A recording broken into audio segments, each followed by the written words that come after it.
Hey semuanya, apa kabar nih kalian semua? Moga sehat-sehat aja ya. Kalian selalu ngerasain kekalahan yang terus-menerus ya? Atau kalian yang susah banget buat menang?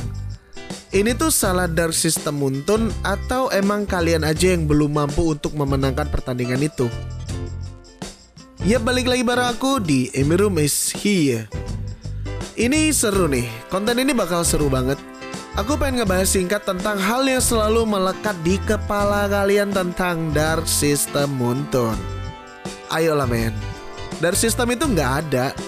Mau apapun itu sebutannya, itu nggak ada men. Itu kan cuman akal-akalan kreator aja nih untuk ngebuat sebuah konten. Dan kalian konsumsi langsung tanpa memfilter itu semua. Kalian pernah tahu video ini gak sih sebelumnya? Menurut Kolius beneran ada gak sih Dark Systemnya Munton? Ini kan udah nggak dimunton lagi. Ya. Gak apa-apa. Ya kalau menurut gua Jujur aja ya. Ya, Don't jujur. be stupid lah men gitu. Maksud gua tuh gini, ya lu main solo ketemunya random gitu loh ya. Pasti lu ketemu tim juga random, ketemu lawan random. Ya kalau lu apes ketemu lawan yang lebih jago dari lu. Pro player aja kalah, masa lu gak mau kalah? Logikanya kan gitu. Atau Dark System dari banyaknya kreator di YouTube yang ngebahas hal serupa? Nggak ada men, itu semua nggak ada. Mau 2 kali kayak 3 kali kayak yang kalian mainin ngerank, terus kalian akan ada persentase kemenangan win streak lebih gitu ketika kalian udah 2 kali atau 3 kali menang. Iya, selama lu main solo ya itu semua bakal jadi yang namanya bullshit.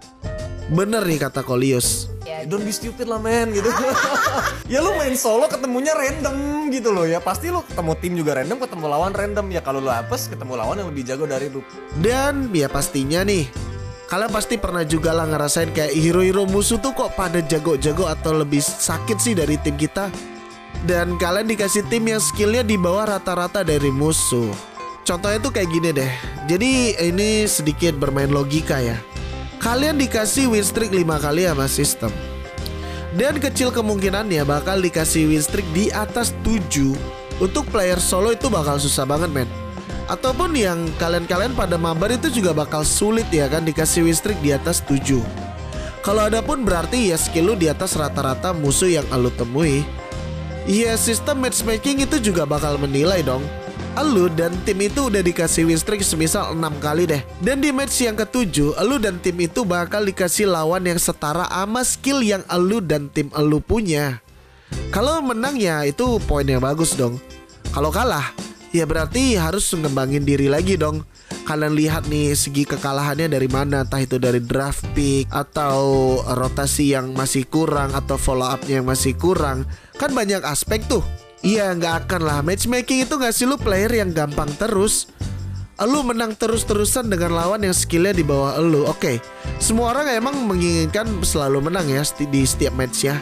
Dan kalau ngelawan musuh dengan skill yang di bawah lu terus, ya kapan mau berkembangnya men? Iya kan? Terus ketemu lawan yang skillnya di atas lu dan lu kalah. Ya pastinya kalian semua nih itu bakal nyalahin dan nyebut kayak Dark System Muntun nih. Enggak men, enggak kayak gitu sebenarnya.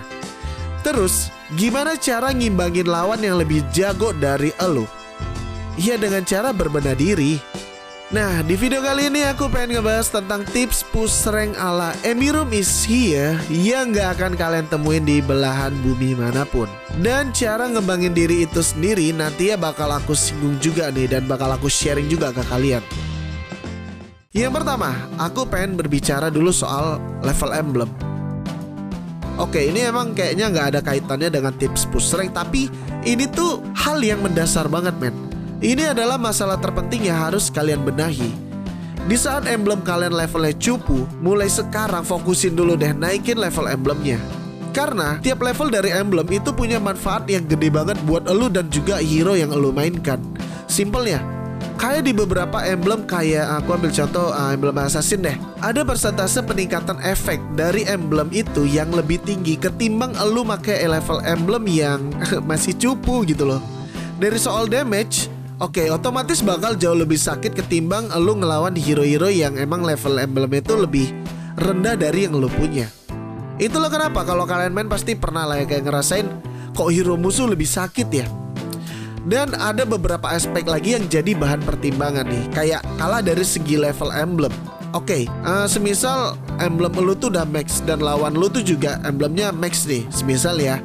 Tapi dari segi gold di in-game gimana? Otomatis kalau lu feeder dengan emblem max itu juga nggak bakal berfungsi men emblemnya. Jadi kayak nol besar gitu loh. Iya, harus gimana nih kalian di in-game ya? Iya, kalian kurang-kurangi lah feeder itu. Walaupun emblemnya max, kan tiap kali kalian nge-kill itu bakal dapat kayak gold tambahan gitu ya. Itu sih juga bisa jadi bahan pertimbangan dari segi gold ya, kenapa kalian bisa kalah. Kalau kalian udah unggul nih misalnya dari segi gold, otomatis dari segi item kalian juga lebih unggul dari lawan kalian kan. Kalau emblem kalian levelnya udah tinggi, khasiat yang ada di emblem itu, aduh khasiat sih. Jadi kayak apapun yang kalian dapat dari emblem itu bakal jauh lebih enak men. Jadi mulai dari sekarang stop dulu ya kalian yang emblemnya masih cupu-cupu itu buat beli hero ya. Jadi maksimalin dulu lah buat naikin emblem yang kalian punya. Ntar kalau udah tinggi level emblemnya ya selalu ingat lah apa yang aku bacotin di video ini ya. Emblem kalian itu dan hero kalian itu bakal jauh lebih enak men. Yang kedua, skill lu sampai mana?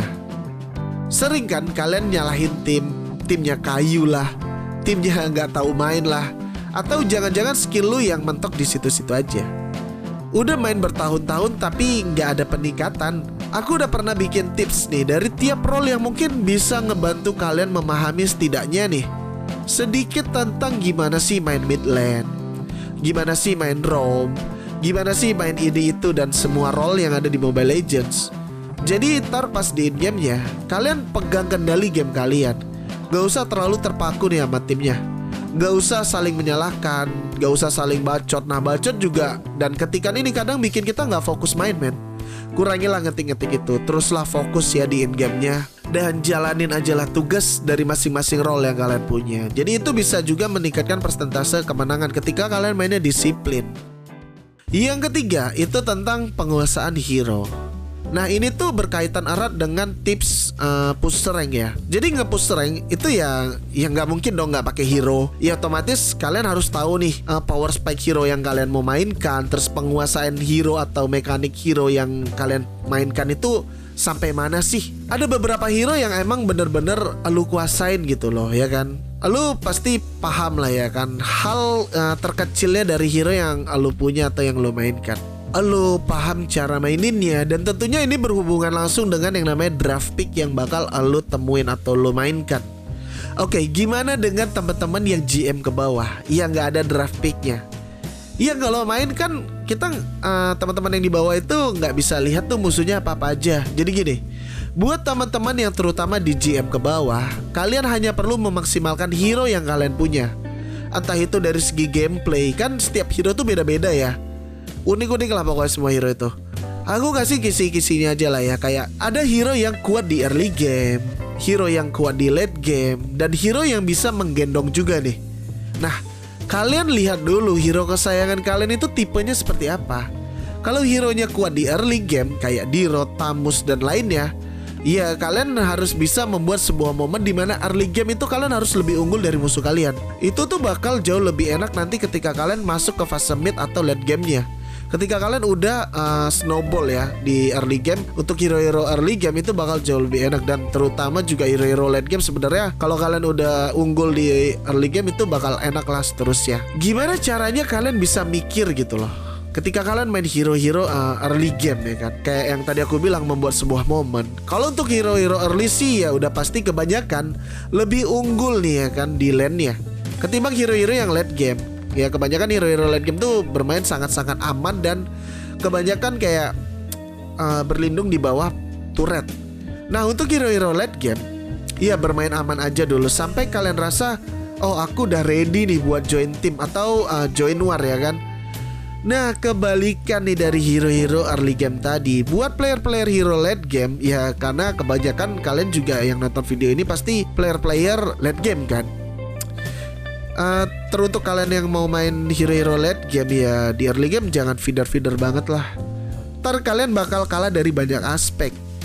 Jadi main aman aja lah untuk hero-hero late game-nya. Terus buat hero-hero yang menggendong sih biasanya kebanyakan nih itu hero-hero dari late game ya. Nah itu kan dari segi penguasaan hero ya.